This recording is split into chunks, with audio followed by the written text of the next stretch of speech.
this is fun. I'm with Carmen Zermenio and Tony Winders, and they are the Pepper Bandits. Now, I can pronounce that much better than Fuegorita. Got it. This is awesome. If you have not tried this, there are places to do so right here on Conejo Valley, and you got to go and try it. You got to find the restaurants, you got to find the places to and I want to have you both explain what I'm talking about here, and then also give me a little bit of background of how did this start, the Pepper Bandits. This is awesome. So first of all, where can I go get some of this? Well, you can get Fuegorita at Fuegorita.com. We mostly sell it direct to consumer there, but we're fortunate to have partners like Winner's Pizza in Agora and Butler's Pizza in Thousand Oaks that sell it at the register. So you can try it on a slice of pizza and then take a bottle home with you. So they're our first retail partners here in the Conejo. Awesome. So we can go and check it out in terms of those places themselves. Now, okay, so this is I don't know if we're calling it mom and pop, husband and wife, whatever the term is in terms of a business. Right here locally, we're right here in TO.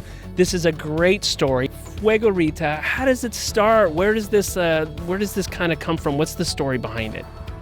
It started with my dad and my brother, who grow a bunch of peppers and fruits and vegetables in their backyard. And anyone who grows things know when they come in plenty. So they share them all out with everybody. And so I'd get, piles and piles of peppers, and I'd share them with friends. And they're fresh peppers, and those are delicious, and you eat them, but you can't eat them all fast enough.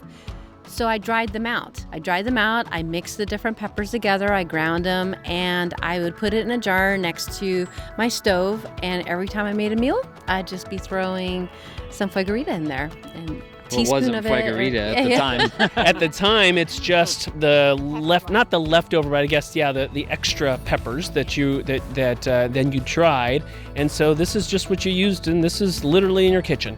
Yes, it was. Always sat there all the time on the counter, just to be ready to be used at any time. And it was lots of peppers, right? Just whatever they had grown. So when I came along and started using it on top of prepared food and had this vision that we might bottle it and share it with the world, we actually had to figure out what the formula was going to be. So we tested lots of different peppers and came up with what we think is the ideal heat and flavor.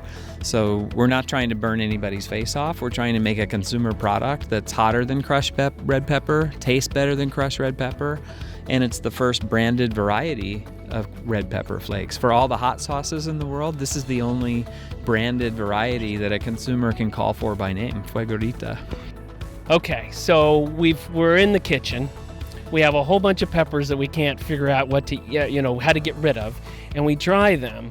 Now, how does this kind of change now from the kitchen to a business?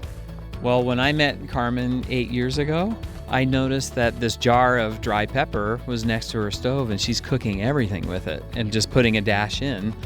And I started putting it on top of prepared food just to spice it up. And I was like, this is just too good not to bottle and share with people. And so that's kind of how it was created. And then we did some name exploration and eventually came up with Fuegorita, and it's the hotter, better crushed red pepper. And so that's what the main kind of use case or lane, like a real obvious one, is pizza, but we use it at every meal. There's Fuegorita Flake, which is more for on top of prepared foods. You can feed the kids pasta and then spice up yours potentially.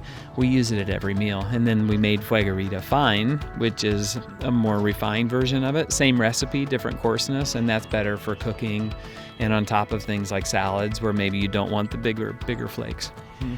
Wonderful. You know what? This is going to be fun. I'd love to come back and see the next part of this journey, next story. It's interesting, right? I mean, how does a local couple here, get into that food industry with a great product and then, make this work with the Pepper Bandits right here, right on the Conejo Stories. Great story, and we're going to continue it as they continue to grow. See you next time.